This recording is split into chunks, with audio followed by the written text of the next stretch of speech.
শীত মানে রস, পিঠাপুলি, রসের ক্ষীর। শীত মানে আনন্দ। এতদিন শ্বশুরবাড়ি পিঠাপুলি খাওয়ার পরে এবার পালা বাপের বাড়ির। বাপের বাড়িতে চলে আসলাম।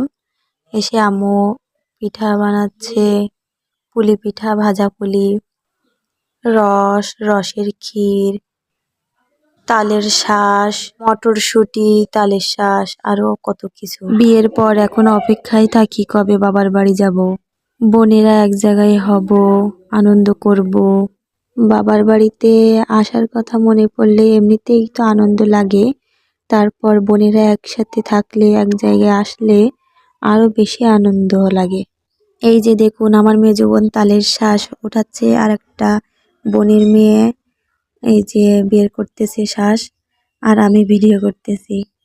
কি একটা আনন্দ সবাই মিলে। যে রাধে সে চুলও বাঁধে।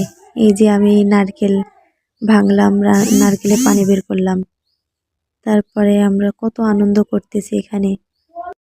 ওইদিকে আমার আম্মু রান্না করতেছে গরুর মাংস, ক্ষীর, মাছের ঝোল, সবজি। আমার ফুপুরাও আসবে। আমাদের বাসায় একটা ঈদের আনন্দের মতো আনন্দ হচ্ছে।